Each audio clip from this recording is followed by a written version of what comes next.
Hello, আসসালামু আলাইকুম। শখের খামার ফরিদপুর ইউটিউব চ্যানেল থেকে ছোট্ট একটা শর্ট ভিডিও নিয়ে চলে আসলাম। তো আজকে হচ্ছে আমার সোনালি সুপার হাইব্রিড মুরগির বয়স হচ্ছে 44 দিন। তো 44 দিনের আপডেট আপনাদের সাথে শেয়ার করব। তো আজকে হচ্ছে রোদ নাই, কিন্তু প্রচুর পরিমাণে গরম।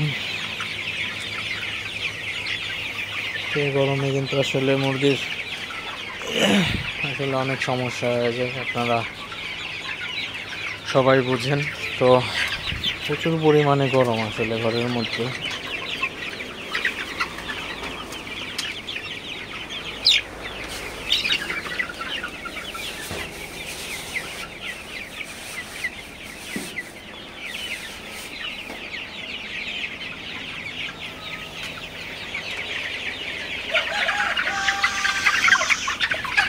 মুরগিগুলা যেন জড়ো হয়ে না থাকে সেদিকে অবশ্যই খেয়াল রাখবেন। মুরগিগুলো মাঝে মধ্যে তাড়াই দিবেন, তাহলে আপনার মুরগিগুলা সুস্থ থাকবে। কারণ এই গরমের মধ্যে যদি আপনার মুরগিগুলো জড়ো হয়ে থাকে তাহলে কিন্তু গরমটা আরও বেশি হয়ে যায়। তো সেক্ষেত্রে অবশ্যই আপনারা মুরগিগুলো তাড়াই দিবেন।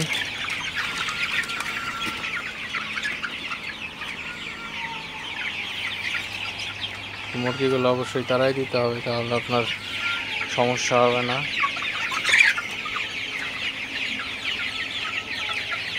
তো এখানে আপনারা দেখতে পাচ্ছেন, তো আমার এই সেটে মুরগি হচ্ছে 1500 মুরগি আছে।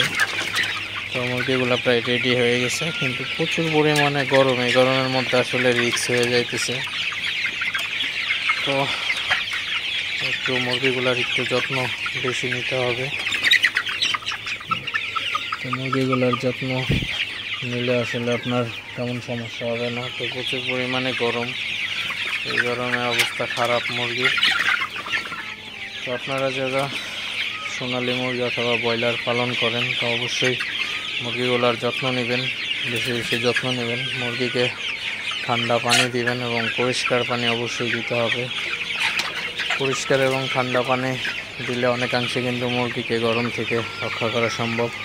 আর যদি পারেন আপনারা, তাহলে অবশ্যই আপনারা ভিটাম্যাক্স যে কোনো কোম্পানির আপনারা স্যালাইন দিতে পারেন। স্যালাইন দিলে মুরগির শরীরটা ঠান্ডা থাকবে, সেক্ষেত্রে কিন্তু মুরগিগুলো আপনার সুস্থ থাকবে এবং তেমন একটা সমস্যা হবে না। তো অবশ্যই আপনারা খেয়াল রাখবেন, মুরগিগুলোকে অবশ্যই যত্ন নেবেন। তো ভালোভাবে মুরগির পরিচর্যা করবেন। তো মুরগিগুলো সঠিক পরিচর্যা হলে অবশ্যই মুরগিগুলো কিন্তু একটু হলেও সেভ করা যাবে, তো তেমন একটা সমস্যা হবে না। তো সর্বোপরি কথা হচ্ছে, অবশ্যই আপনারা মুরগির ঘরে গরমের মধ্যে বাতাসের ব্যবস্থা রাখবেন এবং বাইরে থেকে যেন প্রাকৃতিক বাতাস আসে সে ব্যবস্থা অবশ্যই রাখতে হবে। তো ঘরটা খোলামেলা হইতে হবে অবশ্যই।